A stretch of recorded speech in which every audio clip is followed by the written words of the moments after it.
Hey, hi everyone in Korea. I'm here to talk to you guys for some of the localities of Leachianus. Some of the less frequently seen GT localities. So first, let's see. So first we'll do Goro. So Goro, there was a pair of animals a friend of mine had that he had purchased at the ham show. I saw them. They looked distinctly different because they had a stripe on the back, of course, some of them, and they just looked very different. So I got the pair from the friend, and I said, these are different. You should keep these. So he kept them for a while, and we were trading. He was sending me baby Goro, and I was sending him Yates, Pointy-Biers, all the more common GT forms. Every time he had baby Goro, he would send me the baby Goro. So I held a whole bunch back in the beginning to see, and all of them were extremely consistent. We were really happy with the consistency in that form. So when he purchased that form, the name Goro was on the container. Now, of course, the person in Germany didn't speak any English. Back then, there were a lot of people just getting into Leachianus. And the friend told me that he asked him for Leachianus, and the guy said, 1 second, and he reached under the table and he took out the pair of Goro. And he said Goro, and it was written on the container Goro. So that was really the only background information we had. A lot of the other localities were collected by Frank, or collected by Willy Henkel, or collected by Joachim Semen. So of course, we were a little skeptical, which is why we spent a long time keeping them to make sure that they were a consistent form. And once we saw that they were extremely consistent, we started to release them to the public. I think we kept back probably 30 or 40 before I released any. Really? Yeah, but I wanted to make sure that they were legit. Yes, sir. They were legit. They were extremely consistent, and there were a few melanistic at the time that pop up here and there. Yes, sir. Not common, unfortunately. Yes, sir. The consistency of the pure locales are very important, right, Mr. Chimney? Well, of course. Anything that's a pure locality should be similar. It should not be very variable. Some could have a little bit more pattern, some could have a little less pattern, but you don't want to see complete differences. Unless, of course, there's something rare, like the albino type things. Like that can pop out of a pure locality, possibly. Not that there have been a lot, or the melanistic, but the whole form of the animal is the same. Tail length, snout length, the shape of the body. You shouldn't have any that have long tails, and some have short tails, and some have long noses, and some have short noses. We do find that commonly in the mixed localities. Because he crossed with an island gecko. One animal could have the GT characteristics, and the next animal could have the island characteristics. Okay. So I do remember when I saw the Goros first time through Facebook, when you guys posted about the Goro. I do remember that was a huge thing for us, like the hobbits. And when you guys released, it was awesome. I waited a long time. So, yes, sir. The other ones were out for a long time. Yate, Pointy-Bier. Goro, they have potential to get really large. My friend in England had grown some, and they were really, really big. I think he fed lots of insects. So, some of these localities feed more on insects in the wild than on fruit. I think for sure a lot of the GT localities will grow larger if they're fed more animal protein or insect protein or things like that. So he sent me back a Goro that's as big as Yate. Oh, that's kind of big. Okay. So Goros typically are going to be a dark morph for sure. A dark gecko, and the males will have bars on the sides, usually nothing in the middle of the back.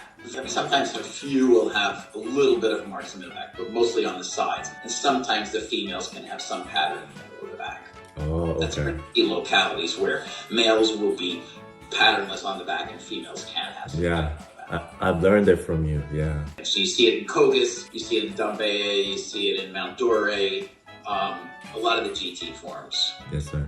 Yep. And the next locale will be Mount Dore? Mount Dore. So Mount Dore animals were really interesting. That was another one that came out later. In the early years, I didn't know what a Mount Dore was at that time. Later, when I visited Willy Henkel's house, I got to see the Mount Dore for the first time. Yes, and sir. I saw them and I was thinking, they look kind of like a pine island at that time.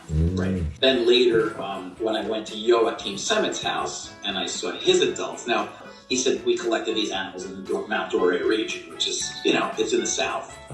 So the name Mount Dore came out. I also purchased some from Joachim. Joachim, very much like Frank Fast. He does not purchase animals from other people. He doesn't exchange animals with anyone.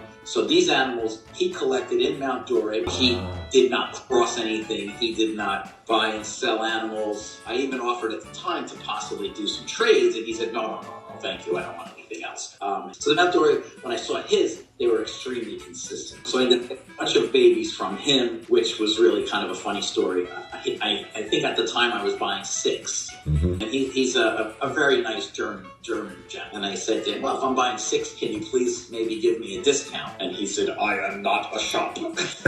Because I was asking him for a discount, and I was like, okay. I'm like, that's the American way in reptile trading. Okay. But he was very, very firm about that. So, of course, I wanted them, so I paid him the full amount, which was not a problem. So the nice thing about Mount Dore is a big form, just like Yate, but it has super crisp white. Really bright. And the background is like a yellowish green. It's a really cool form, and it's, again, very consistent. Background color is the same. Head, very bulky head, very, very stocky gecko. Really heavy-bodied, stocky gecko. And like a thick tail, similar to the Trobercogus, like a thick tail. But it gets a little longer than the Trobercogus tail. I do realize that when I saw Mount Dore, I do really like their like a body color. Like sometimes I think when they get fired up, it's like a light brownish color, Mr. Chimney. Yeah, it's kind of like a brownish yellow. Only that gecko has that coloration. Right. And then the crisp blotches, and they're very long. They go down to like the almost to the belly of the gecko. And very thick too, right, Mr. Chimney? Thick, clear white blotches. Some will have some like a little bit of spotting in them, but not like the Nuanas, of course. Okay. So yeah, Mount Dore, big form too. You know.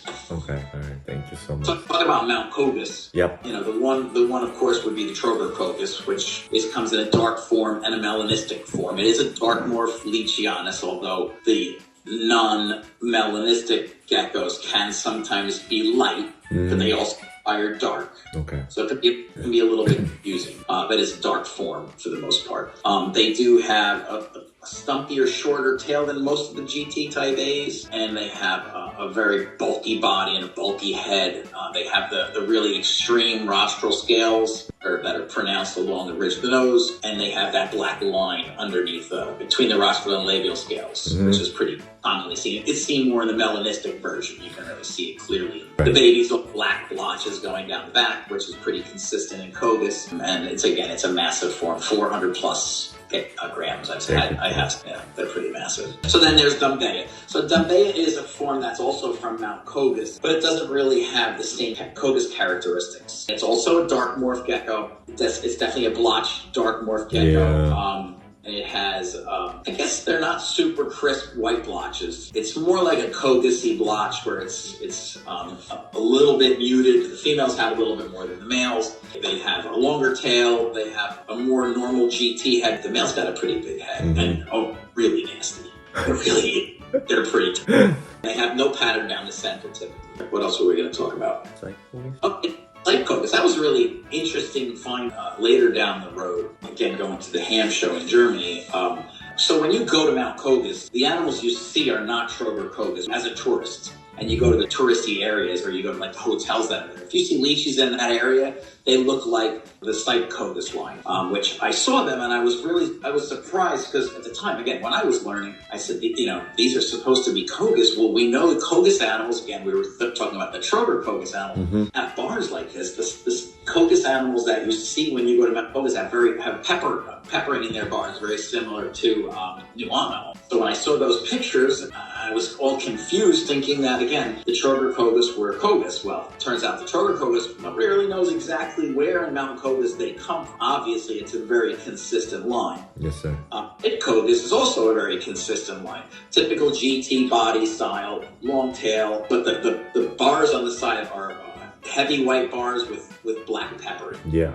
Really cool form, and again, very consistent form. So these animals came from someone who got them from Robbie Sipe in the very early days, and he got, I guess, a pair or some babies, and I purchased 6 babies. I grew them all up. They're very, very consistent, and all the babies are very consistent. So that's like Cogus. Yeah, it's more yellow background. It's not as dark. Yeah. Rover animals are not as dark as what you see as the Friedel line dark morphs. Well, the Friedel Cogus. I mean, it's a line at this point, but they're it's variable. So I just call it the Friedel dark morphs. Okay. This came from Bodo.